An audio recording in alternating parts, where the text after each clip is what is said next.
JamPlay.com. The JamPlay Podcast. JamPlay Podcast episode... I have no idea. I don't either. Oh, we've lost count. Yes. We have Chris Lipe Tyler Rue. and... Michael Nomad Ripoll. Michael's here filming with us this week, and we did an R&B funk series. R&B and funk. But he's not from around here. Nomad, tell us where you're from. Tell us what you do. Well, actually, as the nickname implies, I'm from all over. Born and raised in New York, Long Island, a little town called Comac. Shout out to my peeps over there. So I moved down to Florida when I was a teenager, South Florida, Fort Lauderdale area. And then from there, lived in Japan for almost a year. Oh, wow. Doing some gigs, and then moved to Nashville, Tennessee for about, 8 years or so, and then to Los Angeles, California, which is where I reside currently. Yeah, so you've been everywhere. Yeah, literally. So to speak. So. And you've worked with some pretty big names recently. What's coming out that you've just worked on? Well, most recent would be the Bieber Fever.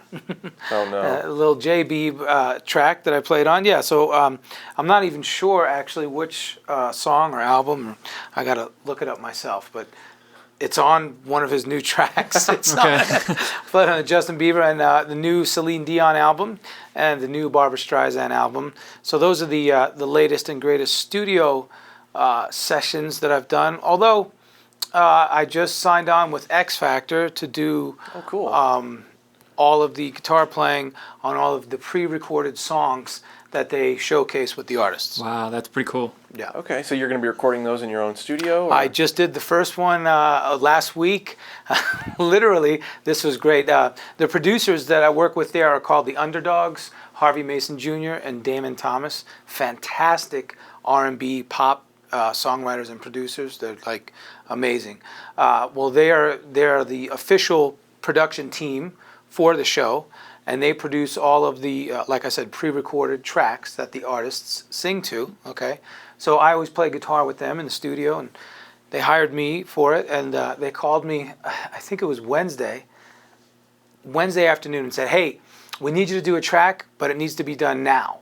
I was like, well, and I was already in a session. Yeah. I said, well, I'm in a session currently. Can I do it from home tonight? He said, yeah, but you got to hand it in tonight. Now, when you do the track, do you just play guitar, or do you do the whole track? You do all the programming? Oh, no. They did the track, and I played guitar. Okay. But this particular song was a Whitney Houston cover, and I literally got home at 11 o'clock that night from my other session, and I started working on that at midnight. Dang. And I finished at 3:30. So Under the pressure on that. it was an all-nighter, but hey, I sent it in to the engineer. The engineer got it at 3:30. He's like, okay, let's go to bed. Yeah. So I got a question though. Going back to you say playing with Barbra Streisand and what was it, Whitney Houston? Celine Dion. Celine Dion. Yeah, you said that you've done this stuff with him. Is it studio work that you've just done like certain guitar parts on certain tracks, or are you part of a band that as a whole that they come to you and the band and you're just a part of the band and then you track everything with them live for the albums? Yeah, well, it's actually all of the above. It depends on the scenario. For the Justin Bieber thing, I was hired by the producer of that particular song, so I played guitar on a song on his new album. So I was in the studio with the producer at the time. Now, is Bieber actually there? No, he wasn't there. Why would he be, right? Yeah, right. It's just the guitar part. Yeah. He doesn't need to be there. And same thing with Celine and Barbara. Yeah. Now, the producers that I worked with on that were Kenny Babyface Edmonds and Walter A. Walter A has a difficult last name to pronounce. He's Russian, so I won't even attempt that. But you can Google Walter A, and everybody knows him by that. So Kenny and Walter were producing the albums for Celine and Barbara, and they did the same thing. They hired me to come in and play guitar. I ended up playing on Barbara's album 4 or 5 songs, and on Celine 3 or 4. Actually, of note, which was kind of cool, and no, neither of the artists were there. Because again, they trust the producers to build the song, to make the track. Right. They know that the producers are the best in the game. They're going to hire the best musicians to bring the track to life. On one of the Barbra Streisand songs, Willie Nelson was singing. Oh, wow. So I got to play with Willie and Barbra. That's cool. Yeah. So if they're asking you to come on for specific songs, is it just because they know that you're the guy that has the best potential to present the best sound for that specific song? Precisely, and I'm nodding my head right now as if they could see me, but they can't. The Right. listener can't see me, but yes, listeners, I am nodding my head, and that is correct. Yeah, basically, it's all about relationships, and in business, okay, everybody says this. It's all about relationships, who you know. Well, unfortunately, music is a business too, right? The music business, that's what it is, and we have to play ball accordingly, right? So it is about the relationships. Once you develop the relationships with these producers, they get to know you on a musical level, okay? And they know your strengths and your weaknesses. Well, in this case, they knew what, Nomad can provide that killer, finger-picking, nylon, classical type treatment that they needed on these ballads. I can also provide that R&B little groove that they need on electric, or I can also provide that pop sheen. If they need a nice shiny pop sounding guitar track, I can do that. So they know me for what I do, and that's what they call me for. And that is, as a lot of us know, that's the best scenario, when the producer knows what you do and they call you for that, rather than trying to make you do something that you don't naturally do. Correct. Right. Yeah. Right. And I know a lot of our listeners, they're aspiring either musicians or they want to get into something exactly like that. It's like, where can I get a chance to play? This is my talent. How can I sit in on 3 or 4 songs, get to that topic? Maybe you can provide some insight on how a player yourself, as you started becoming a beginner player, you started moving around all the different states and countries that you've gone to. How do you become a person like that? Become the one that they call up, knowing that you've got that talent that they can provide for that specific song? Well, once again, and I don't mean to sound so, PC, but it is about the relationship, and it's a time thing. Okay, it's been said before. Oh, it's all about the right place, the right time, and luck. Sure, some of that comes into play, but really, here's the deal. This is what I believe, and this is how it worked for me. If you have to have faith and confidence in yourself and in your own skills. Okay, number one, you can't walk into a room and be so humble to where you downplay yourself.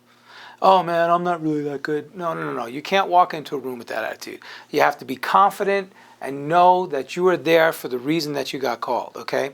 But to get to that point, first of all, you have to be diligent. That's the word that comes to mind for me, okay? And when I say diligent, I mean it in several ways. Diligent from when you started playing to the current spot you are as a player in your practice regimen. Be diligent. Make sure that if you, like you said, if you want to do this for a living, okay, make sure that you can really provide, bring the results, okay? Make sure that you can deliver those results. So you got to be diligent in your practicing. Next, you have to be diligent in your networking. You have to get out there and meet other musicians and other people in the network wherever you are. Networking has to be a big part of it, I assume. Man, look, let me say this about networking and the characteristics of the typical musician. A lot of us are nerds. We're music nerds. We love music. Or music and tech nerds, the two combined. We love to sit in our studio and just create cool stuff and watch cool YouTube clips and create more cool stuff, and that's it. I would never leave my studio if I didn't have to. But you have to. You got to go out and you got to meet people, So you have to be diligent in networking, okay? You're practicing and networking. And then to an extent, connected to the networking, you have to be diligent in promotions in the sense that, don't go to a jam session and start jamming with some guys and then start talking and somebody says, oh man, I like the way you play, let's connect. And he goes, do you have a card? Oh no, I don't have a card. Oh, well, that's just foolish on your part. Right. You have to be prepared, and that's part of diligence. Do your due diligence to be prepared. When the opportunity comes, you hand that card out, and then make sure that card has all the right information. Make sure it's got obviously your number and your email. But how about a website? How about a website that says what you do? oh, Joe Schmo, the hot guitar player in town, he does sessions, he does tours, he does this, he does that. Make sure it's all there. Maybe some demonstrations of the talent that you've got there too. Which is why we're sitting here, right? Right, At jamplay.com. exactly. I mean, it's the whole concept of you can actually show people what you can do. Just prepping yourself even for the event that you never know what you're going to come across in the future. And that's a lot of work. Me as a musician myself, I'm a drummer. I mean, that's a lot of work that I know that people like, what's the point kind of thing? Why would I need to set all this up when I have no idea I'm ever going to meet somebody in the future? And, you know what I call it? Infrastructure. Well, that's just it. Like, it's just setting up the website. I think a lot of people are actually getting better at, they got their website, they got their Facebook page, they got their, YouTube videos and stuff like that. But then they stop there. They're not actually going out. They're not actually playing. They're not actually really meeting people. They're trying to create this virtual world around what they do. And what I hear you saying is that you can't stop there. You have to go out and actually deliver over and over and over again. And I think with technology the way it is today, it's really easy to kind of fake it. I mean, you can take 4,000 takes on a guitar solo and sound really awesome, but if you get to a position where you're in a studio and you have someone asking you to play, how do you deal with that pressure? Because it's a lot easier to be at home in your studio and deliver, and then when you have someone breathing down your neck later in a session. I have to rewind in order to answer that question. And if I get too far off course, remind me, bring me back around. Yeah. Sure. But I have to set some foundation here. Number one, you're absolutely right. And with technology, it has become very easy for, let's say, a less than average person to present themselves as better than average. Okay? So this is tricky. Okay, so to answer your question and so many more, Chris, and tied in to what Tyler said, here's the deal. Infrastructure. You do have to have that infrastructure set up and ready to go for any time that you might need to call on it or you need to present yourself to somebody. However, that being said, guys and girls out there, if you want to do this for a living, you have to be extremely objective with yourself and your own skill level. Don't sit there and tell yourself that you're the greatest thing since sliced bread if you're really not. Okay, and that's the tricky part, because earlier I mentioned confidence, all right? But confidence has to be balanced with humility. We have to have both. And the best players in the world, I don't care if you ask Steve Vai, if you ask Andre Segovia, Paco de Lucia, or your favorite shredder, Marty Friedman, Jason, Paul, I don't care who you ask. They're all going to tell you, you know what? I'm grateful because it took a lot of hard work and effort to get here. I know I'm really good at this point, but I'm also humble. All right, so it's that balance, number one. Number two, if you want to be in the business, keep being diligent and build that infrastructure and build everything else and work towards it. But if you're not ready, don't present it. And this is what you said, Chris, about having the tools online and whatnot. You can have this killer Facebook page and this killer website with this really cool video that took you 79,000 takes to get it just right, or a bunch of overdubs, but you can't really perform that, at the drop of a dime. It's not a natural thing that Exactly. Then don't present that, because that's false advertising. Okay? Yeah. That's point number 2 or 3. So again, it's this delicate balance of being diligent and really being prepared, setting up the infrastructure, being extremely objective with yourself on how prepared you are to deliver the kind of results you need. So it's a combination of all these things. And then finally, to tie it up, what you said, Chris, what's the difference between cutting a track at home in my home studio or going to somebody else's studio and being in the spotlight, so to speak, when that red light hits? How do you deal with that? Well, again, the way I deal with that, I don't get nervous. You know why? Because I spent all this previous time preparing, man. I built the infrastructure, not only the technology and marketing infrastructure, but I built the foundation to what I'm actually able to do as a musician. I don't care if you're a guitarist, drummer, singer, bass player, it doesn't matter.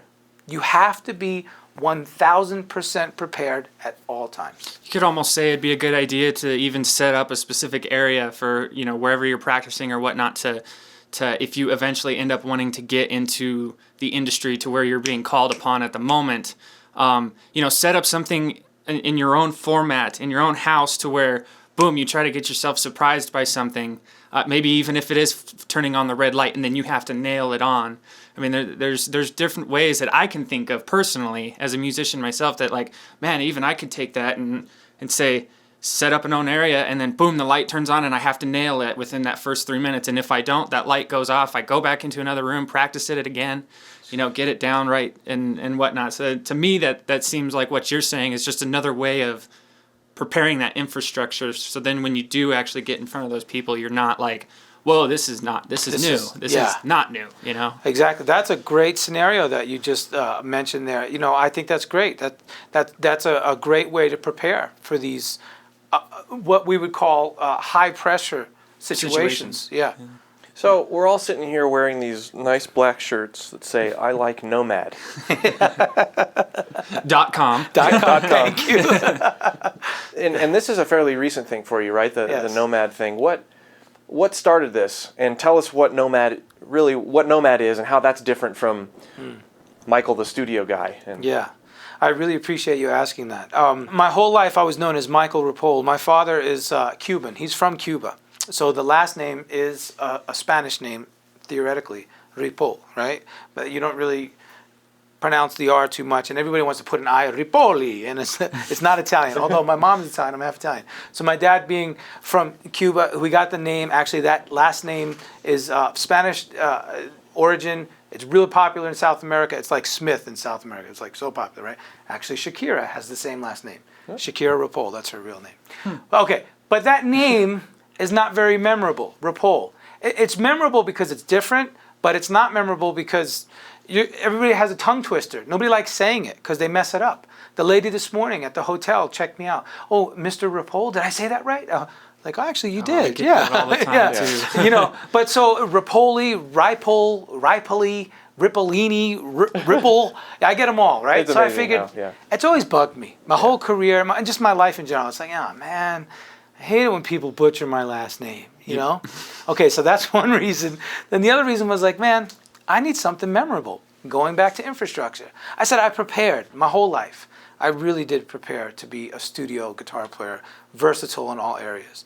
I prepared everything in every way I could, okay? I made sure I was ready. I made sure I had the gear. I made sure I was always punctual and reliable and responsible. But there was one area that I didn't really prepare, and that was in the promotional/marketing scheme of things. Creating yourself an identity? Creating an identity and an image. And I hate to bring that in, but it is important. Look, it's not 90%, okay? But it is a small percentage of the equation here. It's not 50%, but maybe it's somewhere in the 20 to 30%, I think. It's important that people can identify you. Oh, Nomad, that's that guy, okay? How did I land on Nomad? Well, I've been a touring musician my whole life, studio and touring. I've literally seen almost every country, I'm so grateful for all these opportunities. And I'm like a modern nomad. And then in my personal life, I was born in New York, moved to Florida, Japan, Nashville, all over the place. So I figured it kind of fits. It's apropos. So let me just go with it. And then it kind of stuck. So then I did this whole ILikeNomad.com thing, which is it's my video blog site.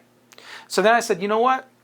I'm realizing that there's so many of us, guys just like the three of us, who like we said, are music tech nerds who love this stuff. There's so much more of us out there.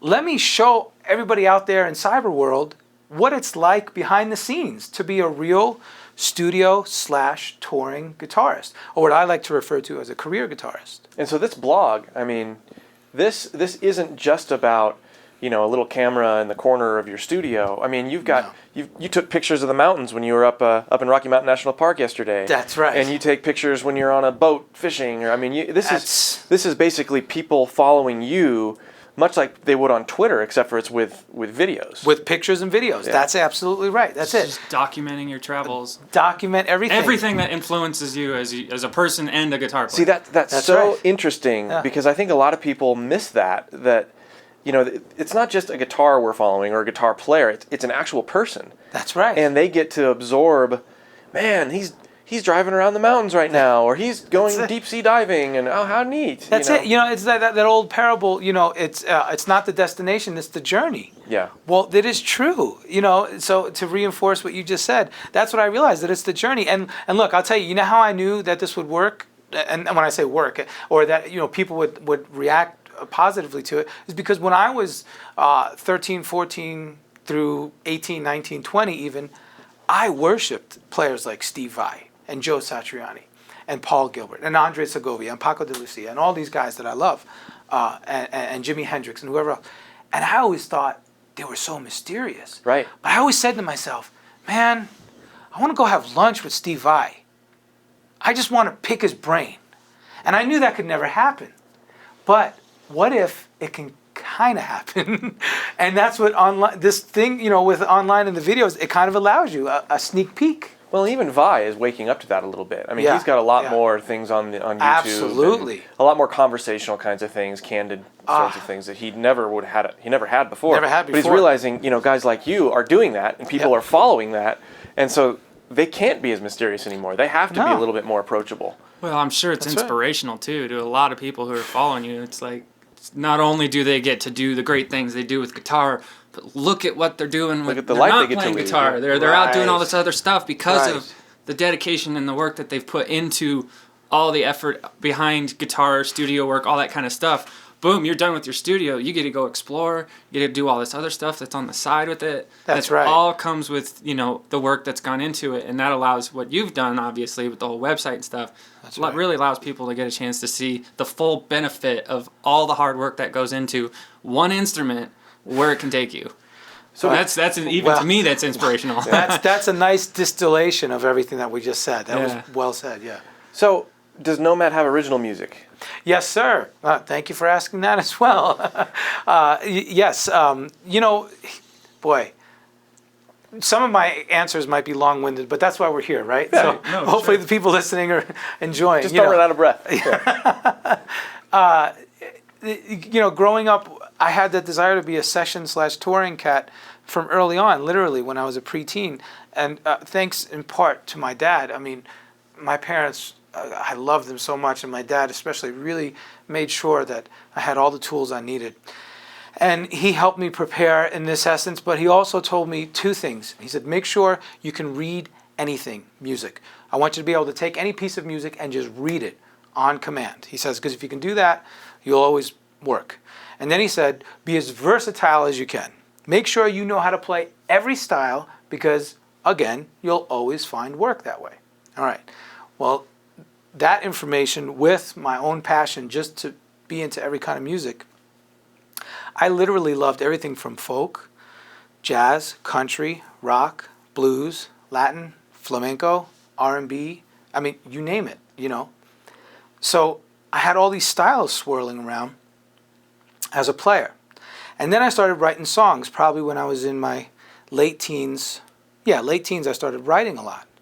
And I realized, I like singing too. I didn't have the best singing voice, but I like singing, and I thought it was kind of unique. So now I write like these folky singer-songwriter type songs. My dad would always play Dylan or Jim Croce or Creedence Clearwater Revival. He's a guitar player as well. So I always had that. When I finally said, you know what, enough is enough. I got to be an artist too, because I'm 40 now, just launching all this Nomad stuff. I started launching it a few years ago. But I said, man, the music that I make, I'm just going to let it be whatever it is. So the first album I did is an EP. It's a 4-song EP. It's Nomad Volume 1, and it's available on iTunes through the site and everything. It's singer-songwriter pop rock. So John Mayer, Jason Mraz. And are you singing? Jack Johnson. And I'm singing. Oh, neat. Nice. And that's what it is. And I love it. And then I had some people would say, you can't do that. That's not what you do. You're a guitar player, man. Just play. I'm like, why not? Why can't I do that? So I just did it. There's always those naysayers out there. Like, you're not doing what you're supposed to be doing. Right? And then I found that I had like 12 of those songs that I wrote, recorded, and produced fully in Nashville with some good buddies of mine. Richie Pena, who's the drummer that I work with almost exclusively. I love Richie. He's in Nashville. And David Browning, fantastic producer and keyboard player. They helped me produce the album, and we're like, man, this is cool. And I kind of looked at them and I said, is it okay if I do this? And they were like, yeah, do it. It's you. So my first release is that officially as Nomad. And that's a full album. That's an EP. Oh, okay. But now I'm going to do volumes. So I have 12 songs. I only released 4. So I'm going to do 2 more volumes of 4 songs each. Cool. And then you're gonna release it. Oh, I guess it doesn't really matter with online formats. Yeah, anymore. online formats. Yeah, I'll probably just do the volume 1, 2, 3, and then maybe there'll be some cool package bundle deals. T-shirt. Yeah, and then previously before that, in 1995, 94, 95, I recorded a full-length album, 10 songs, called Esperando, which is basically my Spanish album. It's a mix of all my Cuban roots and flamenco. Cool. Nice. And it's a hybrid of the two, and I love that. And I'm working on making that available online as well. As of right now, it's not. Why? Because I'm a procrastinator sometimes. I thought maybe there's some kind of licensing thing. Or... No, because every time I sit down and think, okay, I can dedicate time to something else comes up. Yeah. So I'm going to make sure that's available.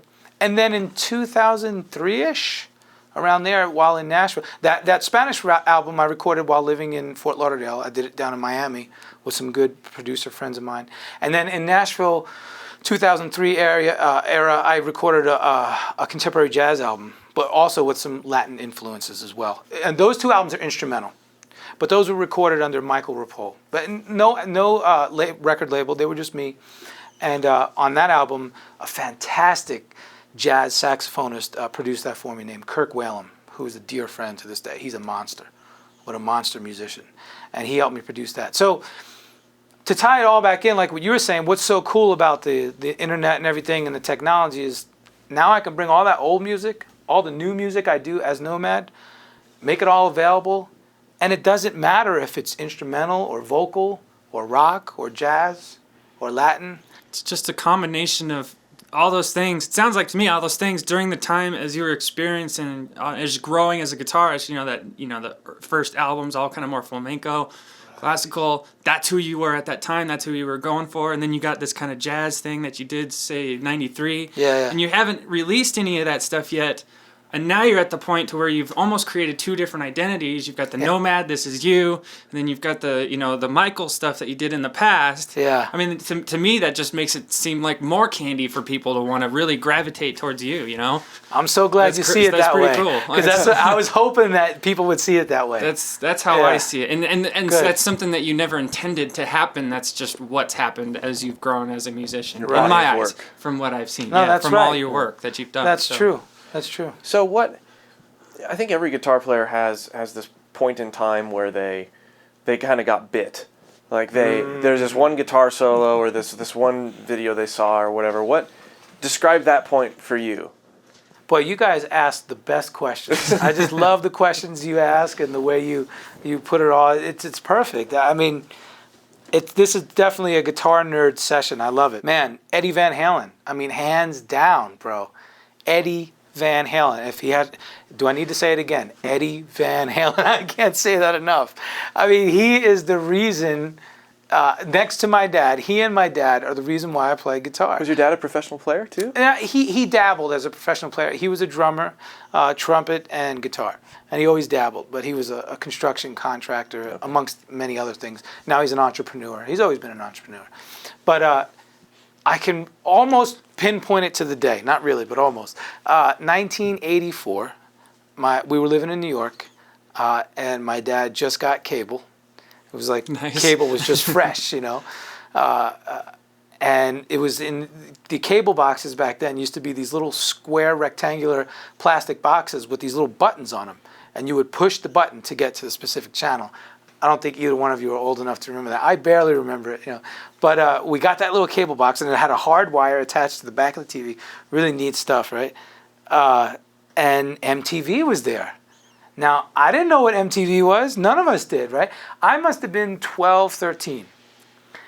And one day, man, flip it on, and I saw Eddie Van Halen playing Jump. Mm-hmm. And I nearly lost my mind. I looked at my dad, and I jumped off the... Dad, did you see... Dad, did you see that? Oh my gosh, what? Dad, come, where's the guitar? Right away, because the guitar was always there, but it was kind of tucked in the closet or under the bed, blah, blah. I was like, oh my gosh. Turns out, couple years before that, my dad bought me a little student model electric guitar, took me to the local store, and I was learning like Mary Had a Little Lamb, literally. And I was like, this is boring. So I put the guitar under the bed. A year or so later, when this happened with the Eddie Van Halen thing, my dad said, go get your guitar. It's under your bed. Sure enough, he had an amp too, a little Fender, I forget, but a little tiny Fender thing. We whipped that thing out, man. That was it. That was it. From that day forward, it was like, oh my gosh. Eddie transformed me. And then got the books that I had from before, and then my dad had a bunch of fake books. You know how they have like the chords in them? Stacks of them. So I got all those, the Creedence Clearwater, James Taylor, you name it, Simon, Garfunkel, all this stuff. And I already learned the chords, and I would play through all those, and then I would be like, okay, but Dad, I want to learn that. I want to learn what Eddie did. And he's like, well, there's only one way to do that. We're going to have to go get you some real lessons. Took me down to the local music store in Comac called Focus 2 Guitars. I still remember this. Comac? Comac, New York, on Long Island. And ironically, Steve Vai and Joe Satriani live right around the corner. There you now, go. I didn't know this yet. Okay, I didn't know this. So I'm 13, 14, right? And I'm tripping on Eddie, and he takes me to the store, and we get lessons. And then the guy says to him, look, if your son really wants to play this rock and roll that the kids are into today, he's going to need a distortion pedal. It's the only way you can do it. Because I had the electric guitar, I had the amp. So I still remember this. My first pedal was the Ibanez metallic blue super metal. Yeah. I have it to this day. Nice. Yeah, and you know what? I don't have it. Another great story. My buddy, who later became my buddy, Rob Dadone, on Long Island, New York, through school, we would jam out all the time in his basement. I saw him last year. He came to one of my concerts that I was playing in New York, and he goes, hey, man, remember this? And he pulled out that Ibanez super metal pedal. And I was like, are you serious, dude? So I have it in my collection now. Nice. So that must have been painful, though. You said you realized, you didn't know that Joe Satriani and Steve Vai were in that area, and then you moved, right? Yeah. Did you ever you probably didn't get to connect really in any way with those guys? No, so I was taking guitar lessons over at Focus 2, and I can't remember the guy's name who taught me, but he was cool. He taught me any song I wanted to learn, he would teach me. Yeah, at that point, I had prepared myself enough. I had been practicing for 6 months to a year already, went and got lessons, and he helped me. And then somehow or another, I found another teacher. Oh boy, I had so many teachers though. That's another thing. You asked earlier, Tyler, about preparing and how do you do it. Man, study with as many people as you can. Right. Because you get different takes and different viewpoints and different ideas. Well, and everybody, that's why we have our website, jamplay.com. Yeah. I mean, there's so many instructors basically teaching the same concepts, but they teach it in such a different way that gravitate to some people that other people don't like. And that's right into like you said, moving right around with different teachers on your end. So man, jp.com, that's exactly right. It's like, that's why it exists. Yeah. So I had so many different teachers at that point. And then I found this one guy, Steve Preziosi. It's amazing how I remember all their names. I had Frankie Santoriello, God rest his soul. He was an amazing musician, and he taught me as much as he could. Then another guy named Greg, who was his friend. Then Steve Preziosi. And these are all the guys up in Long Island. And I'm still, you're talking from the time I was 12, 13 to the time I was 16. So a short span. Steve Preziosi was a shredder. And I found him, I don't know how, but he was a great teacher. He started me, I think I was 15. He started me on my first Paganini Caprice. Now, for those of you who don't know, Nikolai Paganini was a violinist, centuries ago, right? 19th century, amazing, right? This violinist was insane. He also played guitar. He was incredible. But Steve would take these violin caprices, which are like etudes, just they're practice pieces, but they don't sound like practice pieces, And he made me learn the 16th Caprice, which is intense. Okay, I'm talking intense. But he made me commit it to memory. And then he started introducing Al Di Meola. And then, George Benson, Wes Montgomery. But then he would also introduce Steve Vai and John McLaughlin and Joe Satriani. So he started telling me about all this. And then right as that was happening, and he was like, he was getting me in that little local clique there, my folks said we're moving to Florida. Oh no. For business reasons, we had to move down there. And my parents opened up some stores and whatnot. But yeah, so it was a little bit of a thing. I remember having Joe Satriani's "Surfing with the Alien" album on cassette. You know which one I'm talking about? Where the comic of the guy surfing. Yeah. And we were driving around, and I was listening to that every day, and I was just telling my mom and dad, I was like, man, this guy is awesome. Like, he's incredible. And I heard he lives around here somewhere, you know, that kind of thing. And my dad was like, oh, yeah.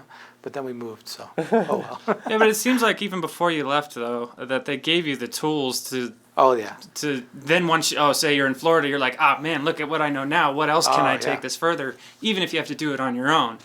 I mean, well, that's exactly what happened. Left the little cookies for you to want to munch on some more, so to speak, in your mind. They did, and they did more than that. They said it was kind of like a deal. They said, well, look, you know, move, and we'll put you in a really cool music school down in Florida. And how old were you at that point? I must have been 15. Okay. Yeah. You've been playing for a couple of years. Yeah. I'd gotten my chops up fairly to a decent point. And then they said, you know, we'll put you in this music school, which was called Dillard High School for the Performing Arts down in Fort Lauderdale. And man, I had some amazing music teachers there. So that continued what you're saying. Right. And then I got into Charlie Parker and John Coltrane, and you know, I got really deep in the classical studies with my guitar instructor, but then I also got deep into bebop studies. So I'm studying classical bebop, and then I had all these heavy metal roots, and then I had another teacher who was teaching me electronic music and how to make music with this thing called MIDI that just came out. You know? So that was really cool. Pro Tools just came out. He got the first Digidesign Pro Tools rig, which I think was like 4 or 8 tracks, and he had it on his giant It was PC. actually Pro Tools. It wasn't the sound designer. Right. Yeah, it was actually Pro Tools. And that same school, but wait, dig this, that same school had a Fairlight. I don't know if you guys know what a Fairlight is, that old synthesizer. Yeah. That takes up like half the room. Right. It's incredible. So that school was really instrumental in helping me further. Yeah, you got exposed to a lot of things there that a lot of people now have to wait till college really to You're right. To see. Yeah. That's cool. That's on one hand. On the other hand, we're kind of all lucky, aren't we now? You can Google anything and have it at your doorstep the next day. Yeah. Any piece of technology. Or you don't even have, you could just Google a bunch of videos and just, It's true, you know. but there's something about getting, and you know, yeah, I mean, 13-year-olds can do the same thing that you did. Yeah. But everything's so much more saturated now too. I mean, I agree. There's something that's so key about getting in at something early while it's emerging. You know. That's true. And so, I mean, you already have this immense set of tools that you've been acquiring for the past 50 years. Yeah. And, well, maybe 30 years. 50, jeez, thanks, Chris. I'm not 70. Yeah, but I got you, yeah. And I think that's really important because now you're at a point where you're way ahead. Yeah. I mean, you're still way ahead of a lot of these younger people because you were exposed at such a young age when it was harder to find. Yeah. And so it meant more. That's true. Speaking of meaning more, I remember my first Tascam 4-track cassette recorder. Yep. That thing was awesome. Yep, I had you one guys of those. remember those? I Yeah. had one, yep. Yeah. I thought it was the most amazing thing in the world that I could play a guitar line, strum an acoustic line, and then sing over it without playing, and then do a harmony. That's right. And then after I did that, I could go bang on the back of the acoustic guitar and do some percussion. Man. Just write a song right there. And then we must have been doing the same thing simultaneously, just worlds apart. You know, what's funny though is before I got that, so my dad was really instrumental in giving me stuff too. He saw me get excited about something, and all of a sudden oh cool, I have a guitar. Yeah. But I got this. Gosh, it would have been for like my 12th birthday or something. I got this boombox by Sharp, and it was a dual cassette, but it had this really unique feature that I'd never seen before, and you still don't see them really. But it was the dual cassettes were not side by side as a lot of them were.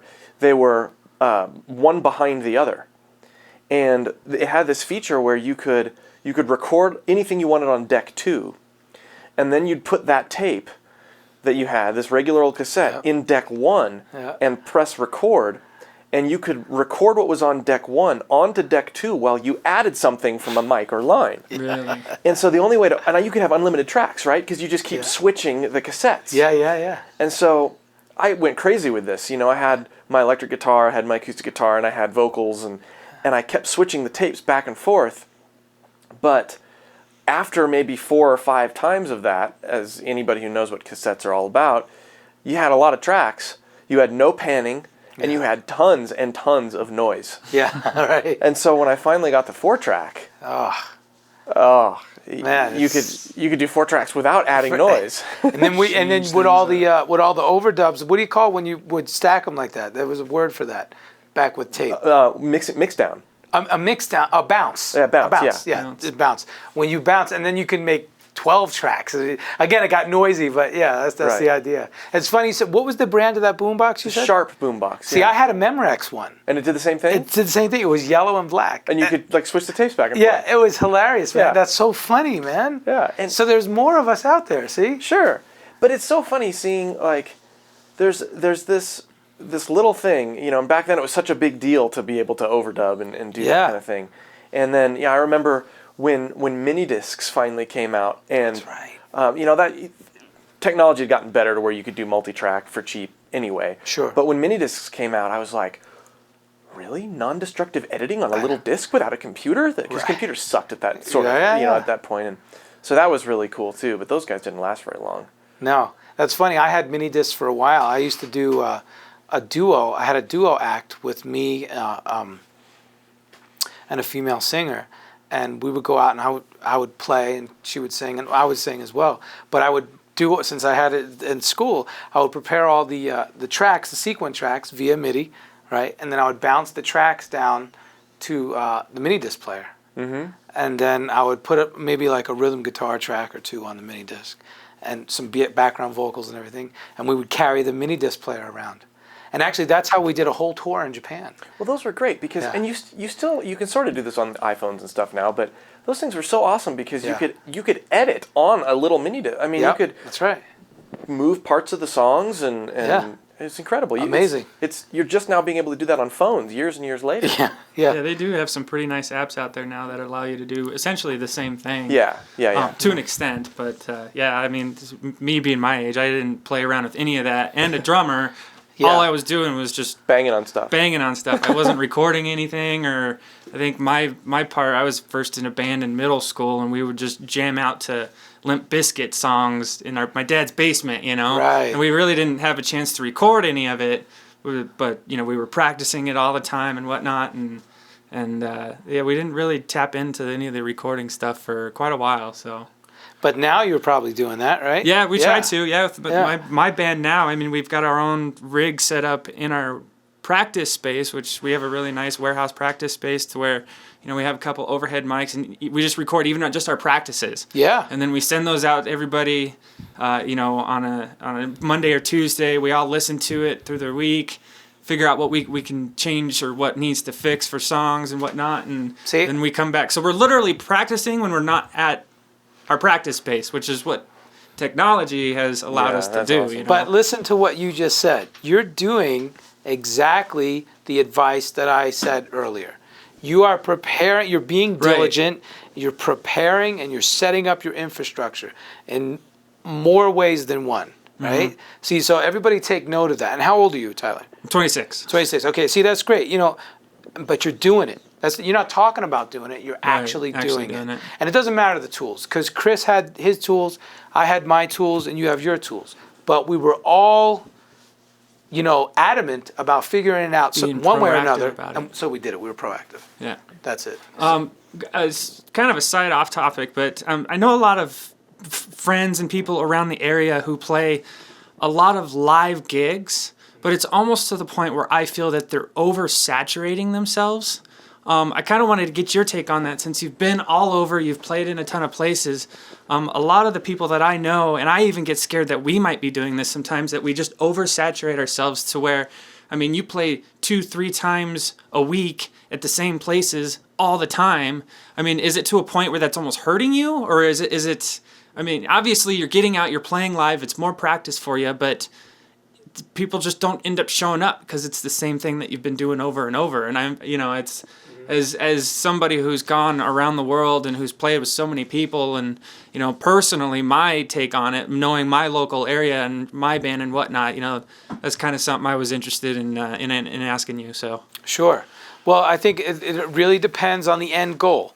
Number one, if you are a quote unquote cover band and you guys are just out there playing to earn some income, then no, you cannot oversaturate yourself. Right. Because the more gigs you do, the more your name gets out there, the more club owners and other promoters will hire you. And you guys will be out there playing constantly. You can play 2, 3, 4, 5 nights a week, different places, and just get out there and hustle and earn a decent living or even a supplemental income, okay? That's if that's your goal, right. Number one.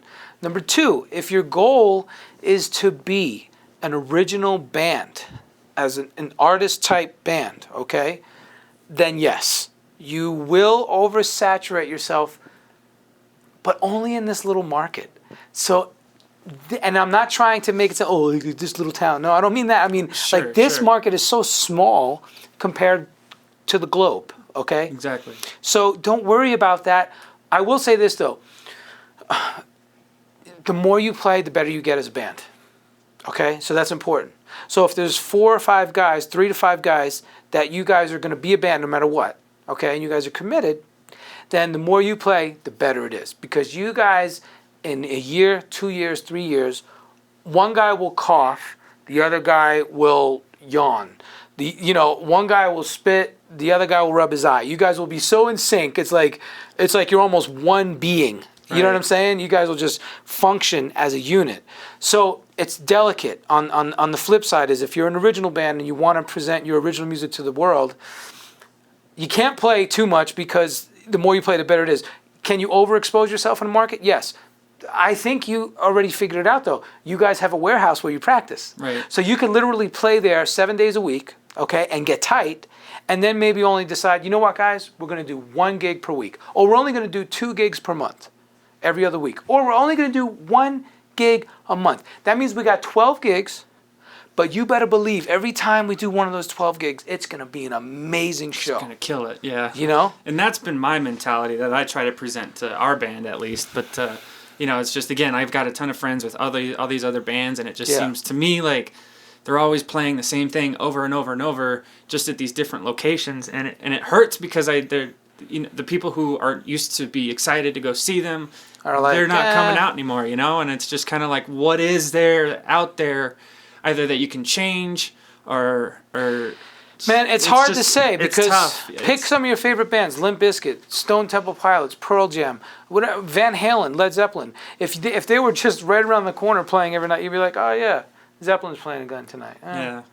Exactly. Imagine saying that, but you know what I'm saying. So those guys they play a lot, but that's because they're traveling everywhere. Yes, traveling is the big key. I think traveling, because if you're just going to stay in your little market, sure, you can oversaturate. But since you mentioned location, let's talk about this. Here's my deal. Growing up in my era and playing and being in the bedroom in my parents' house, I had my little safe zone. Okay, I had it set up like a studio, and I was safe there. And we were in Florida. And I was studying all these other session guys via, books. I actually read books back then. Or watch videotapes. They had lessons like JamPlay does, but they had it on VHS tapes. And every article or lesson I would watch, all the guys said, move to LA. Move to LA. That's all they said. Mm-hmm. Hey, you want to be a session guitar player? Move to LA. If not, shut up. Turn this tape off. I don't even want to talk to you. That was their attitude. Like every article you read, everything you saw, move to LA, otherwise go home. And that's what I heard from everybody. Okay? Back then, that was true. Now, it's less true. It's still somewhat true, but it's less true. It depends on what you want to do. If you want to be a session drummer and you want to go play on every big record that comes out, you better move to LA. Right. You got to do that. But if you want to be a band that just you break the mold and you go national and then eventually you go international, it doesn't matter where you live. It doesn't matter. As long as that infrastructure is set up, that better be in place. It all seems to come back to the infrastructure. It does, man. I mean, I know I sound like on one side, I sound like a businessman. But guess what? That's what I am. So if you think you can just be a session guitar player by watching JamPlay and that's all you're going to do, think again. You got to think like a businessman. Come on. Exactly. Or touring or sessions or I don't care what it is. Or whatever. You have to have a business side of the equation.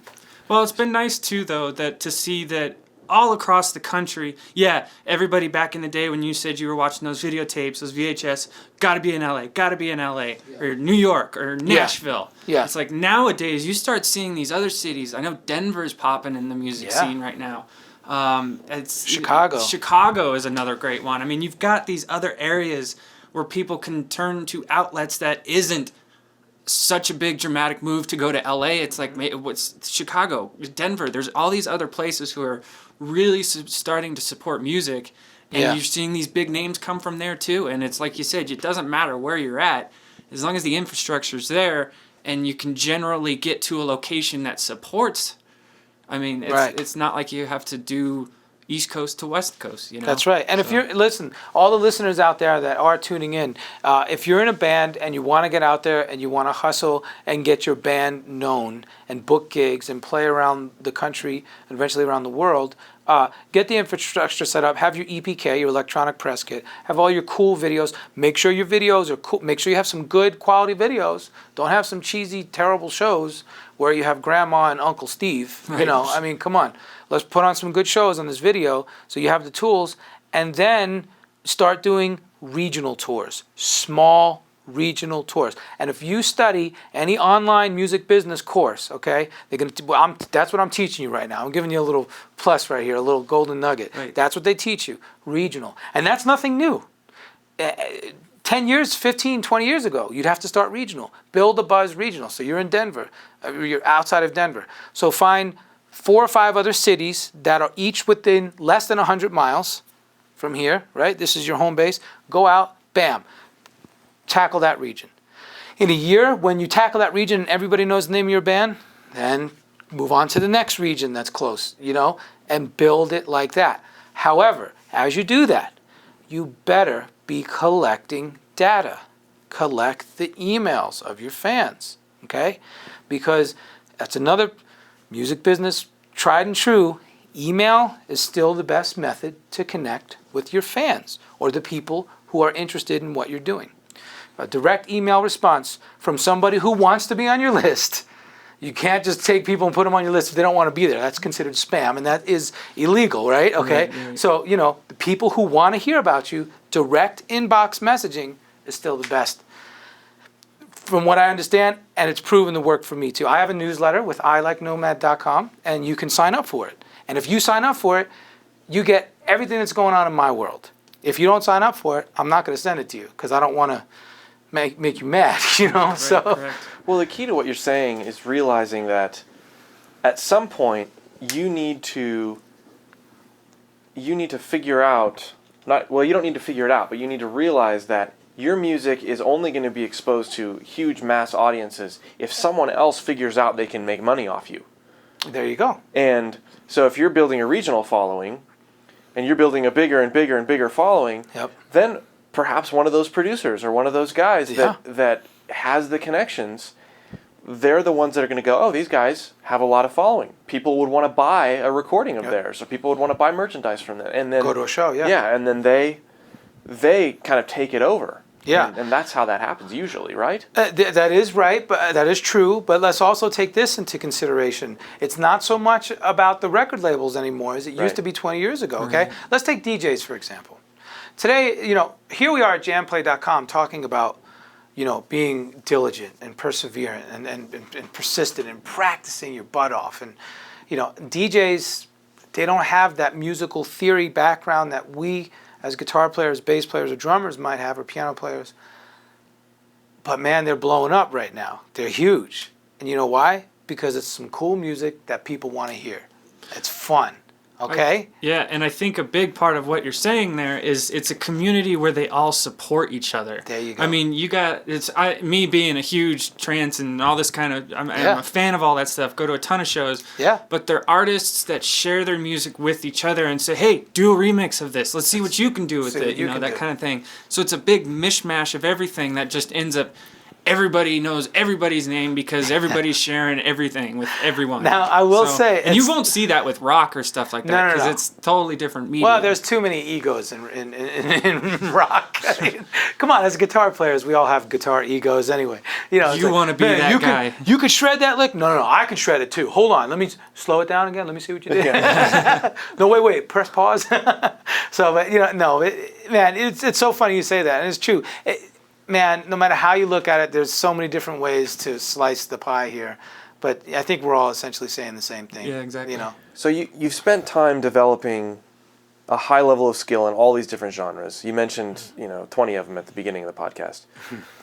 At the end of the day, when you are taking your acoustic guitar out, or even taking your electric guitar out and kind of just by yourself, what's the genre that you kind of play for you? Flamenco. Really? Yeah. Because it's so challenging. It's flamenco is I hate to sound goofy or cheesy, but it's a lifestyle for so many of these people who have pioneered it. Yeah. And who have mastered it. And you can't take that lightly. But you know what? I approach every genre or style like that. You have to respect.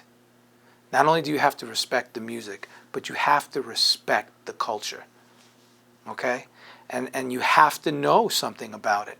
Go do your homework. So, for me, flamenco is that ever elusive thing that I'm just always chasing after. I love that. But then again, when I pick up an acoustic at the end of the day, and if I'm just jamming for myself, if you could put your ear in on those jam sessions, you'd hear everything. Mm-hmm. You'd hear some Eddie come out, some Eddie Van Halen. You'd hear some Brent Mason chicken picking country stuff. You'd hear some Leo Kottke type stuff, some open tuning, cool, vibey, organic stuff. You'd hear James Taylor. You would hear Paco de Lucia. You would hear Robert Johnson, B.B. King. You would hear George Benson. You would hear Pat. You would hear everything. It's because I love it. One thing that I talk about in the course, and I think it's really important, again, no matter what instrument you play, it's about your diet, your musical diet. If you're intaking good stuff, then good stuff is going to come out. Now, what constitutes good stuff? Everybody's different. Everybody has different tastes. But as long as the music is quality music, okay, being played by musicians who have taken their craft seriously, and if you're listening to that and getting it under your skin, it's going to come out. Trust me, it just happens. Metamorphosis, it happens. So we have you out this week for a rhythm and blues funk thing. And I've had a chance to talk with you quite a bit about your roots in that genre. Yeah. But that's one of your main things. I love it. Seeing you behind the cameras just getting lost jamming over a 3-note funky groove. Yeah. Talk a little bit more about that genre and what that means to you. Oh, man. Again, it's with great respect and reverence that I approach this genre. And it started at a young age. Actually, that same teen era, 15, 16, when we moved to Florida. Right when we moved to Florida, I joined that school, the Dillard School of Performing Arts. It was a magnet program. So they had kids from all other communities going to this one school. Well, this one school was kind of like in the inner city. It was like mixed. It was like right in the urban area, right? So you had at least maybe 60, 70% African American student body, okay, then mixed in with kids from all over, for the program. So right away, I'm immersed in cool R&B, hip hop music that I would have never been exposed to otherwise, right? Like, oh, dig, I like this. This is pretty cool. Now, there was a lot of rap going on then too. Some of the rap I dug, some of it I didn't, That's when like Ice Cube, Dr. Dre, that stuff is cool. I love it, So some of that was really cool stuff. But more importantly, the guys that were going to school studying, okay, the keyboard players and the bass players. Actually, there was no other guitar player there. Well, I shouldn't say that. There was Eric Carter, yeah. But the guys who were from that community playing in the school and also studying alongside with me were like, man, you're a good guitar player, but have you ever checked this out? And I'm like, no, who's that? well, listen to this, and it's going to say, and I'm like, wait a minute. So they would say, hey, that's cool, but have you ever heard of the Ohio Players? And I'm like, no, who are they? Man, they're this funk band from the 70s. Check them out. Have you ever heard of P-Funk, Parliament, Funkadelic? No, who's that? Check them out. You're going to like them. And then finally, one guy, Gary Williams, who turned out to be like my best friend, he was a bad bass player, man. I mean, he could just play his tail off, and he used to play a 6-string bass back then when nobody was playing 6-string, okay? But he was killing it. He's like, hey man, you ever go to church? And I'm like, yeah, I go to church, but what does that have to do with music, you know? Oh, jeez. He's like, come to church with me this Sunday, bring your axe. And I'm like, come on, dude, are you serious? He's like, no, bring your electric and an amp. I was like, Gary, I'm not doing that. Dude, show up at church, show up at my house Sunday morning, you're coming with me to church, please bring your axe and your amp and whatever pedals you want. Okay, fine. That was my first exposure to what we call like black gospel music. And I was blown away. It was amazing. Here you are in this little church, okay, with all these people, and everybody's just having a good time singing and dancing, but it's all based around the B3. The organ, okay, with the rotating Leslie speaker. And then tucked in the corner, they had a drummer back there and a bass player, you know, and maybe a piano player, right? And Gary's like, I mean, I'm talking the room, you know, the church is pretty small. These are like older Baptist type churches that were built years ago. So they weren't like huge churches like we have grown accustomed to now, you know. Yeah. So it's a smaller building, but the bandstand is like half the size of this room. So you got a drummer, a B3 and a Leslie, a bass player and a bass amp, and then me all tucked in the corner. So he's like set up, and then he tells me as they're jamming out, he tells me, all right, go for it. I'm like, Gary, what do you mean, man, go for it? You know, I don't want to be disrespectful. Everybody's like praising God, playing church music. I'm not just going to start jamming out. He's like, dude, kick on your distortion and go for it. I was like, okay. As soon as I did that, everybody went crazy. It was like, oh my gosh. So it's like this amalgam of sounds that you got going on, this gospel rhythm section, okay, which is rooted in deep tradition. Okay, you have to respect that.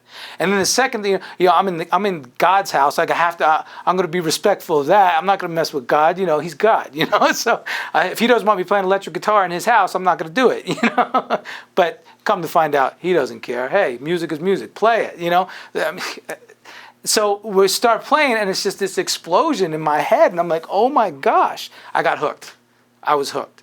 So then around school, everybody was calling me Eddie, or Kiss, or whatever, because back then I had really long hair. I was the white dude in the denim jacket with the ripped up jeans, and you know, my rock guitar, you know. And like, yo, what's up, Van Halen? What are you doing? So I started realizing that, holy cow, you can take R&B elements and rock guitar elements and put them together. All right, that was number one. Then number two, Gary, and a bunch of other friends. Another one, Star Thomas, a great keyboard player, amazing keyboard player and guitar player. Another great friend of mine who's still my best friend to this day. He started introducing me to all these other gospel bands, and then also R&B bands and funk bands. So you're talking about the Isley Brothers. You're talking about Marvin Gaye, Stevie Wonder, Earth, Wind and Fire. Like I said, Ohio Players, P-Funk, Curtis Mayfield, Teddy Pendergrass, Barry White. I mean, the list just goes on and on and on. And then you might get into the newer stuff like D'Angelo and Maxwell and you know, Erykah Badu. But then you still keep going further back, and Bobby Womack, and you know, I mean, Rufus and Shaka Khan, and all these bands, these R&B and funk bands that were just awesome. And they were pioneering this stuff in the 60s and 70s when they didn't have all the technology that we had at the time. At the time, that was the late 80s, early 90s. So you're listening to that for the first time, you're getting exposed to it. I have the rock and classical foundation, but then I'm like, holy cow, I didn't know. I got bitten by the bug, man. The R&B funk bug bit me. And then I started playing gigs with these cats. And that was it. It was all over. There was one local guy down in Fort Lauderdale, Florida named Gary King. And his band was called Gary King and the Dream. And Gary was much older than me, probably at least 15 years. But Gary King was the king of Fort Lauderdale as far as guitar goes. He was the R&B guitar master, and he was a heck of a singer too. He can sing like amazingly. So I would start to go to all his shows. And I would just sit there and just watch, you know. And all these people, drunk people around, you know, it's a bar, you know. I'm sitting there having a soda watching him. And then I'm going up to him after the show. Hey, man, you don't know me, but I'm so-and-so. I want to take lessons with you. You know, it's that same thing, being diligent, going out and doing it. Anyway, he wouldn't do formal lessons, but he would show me things here and there. And then eventually I started gigging in that circuit. And I was playing in all these cover bands. So I just really got immersed. See, and this is what I'm talking about, the diet. So I had the foundation of classical and rock. But then my steady diet became R&B and funk. For years, I lived that. And then finally, this one funk band called Magic City Funk Factory, because Miami was called Magic City. It was like a 10-piece band with horns and everything. They needed a guitar player, so they called me and I auditioned. I was so nervous. My dad was like, dude, stop being nervous. Just go do it. You're going to kill it. I was nervous, and I got the gig. Nice. Then we gigged everywhere for 3 years. For 3 years, all up and down the whole eastern seaboard and western seaboard of Florida. Just immersed in the music. Immersed. And I loved it. Okay, then I got out of that, and then I started getting more into jazz. You know, and then, so now you have classical rock, funk and R&B, jazz. You know what I'm saying? Then you start building all these things, and then you get immersed in jazz, and then you got time. You know, I mean, knock on wood, you know, thank God we have a long life, hopefully, right? That's the goal. Right. So you have time. Why not take 2-3 years here, focus on this? Yeah. 2-3 years there, focus on that. Yeah, that's cool. You know? That's cool. So what would you say? No, that's great. What would you say is at the top of that list, though, for you to this day, right now, after everything that you've ever done? What's at the top of the list as far as genre? And again, like kind of what Chris was saying, what you like to sit down and play. What's that first go-to thing, genre-wise, or even, you know, lick-wise, style? You know, what do you like the, you know, Phrygian modes? What kind of stuff? Like, it's funny you said that. Straight come down to it. What's your favorite thing to play in? Flamenco funk. Flamenco funk. Yeah, he was playing some flamenco funk earlier. Nice. It's just like so weird sounding. It's like Phrygian, Spanish Phrygian modes, mixed with like a cool funk rhythm, mixed with the rasgado technique for the right hand of the flamenco players, but mixed with like what I call scratching and skanking in the funk guitar technique. I just love it. Yeah. It's just a big pot. It's a big stew, man. Sure. I can't help it. I stir it all up, you know? Thank you so much for taking an hour and just talking. Can you take a quick minute and just let everybody who's listening know if they want to find out more about you, if they want to follow you? I know you've mentioned it throughout this last hour, but where do they go? Facebooks, websites, all that stuff. Yeah, plug it. Well, thank you so much. ILikeNomad.com is the video blog where you can see my endeavors in the studio, on the road, on tour, and behind the scenes of stuff like this or other things, literally, like what we were talking about earlier. ILikeNomad.com. And then MichaelRipoll.com, Michael, and then RIPOLL.com. That's my site where it just talks about everything, the entire entity. Michael the artist, Michael the studio guy, Michael the touring guy, Michael the teacher, Michael the this. And both websites will be laced up with JamPlay.com stuff. I can't wait. Sweet. I'm excited about that. Nice. So yeah, either one of those places, and you'll please join the newsletters, and we do them quarterly, once per quarter. I got another one coming out for the holidays, probably right after Thanksgiving. So we're going to give a nod to you guys and lots of other fun stuff. Fantastic. Awesome. Yeah. Well, thank you, sir. Chris, Tyler, thank you. Yes, really thank you very much. JamPlay Podcast signing out. And that's this week's edition of the JamPlay Podcast. We'll be back next week with a new guest and more amazing musical banter. In the meantime, if you have any feedback, please send it to podcast@jamplay.com. Also, be sure to check us out on Facebook, facebook.com/jamplay, and on YouTube, youtube.com/jamplay.com, and the dot is spelled out. Until next time.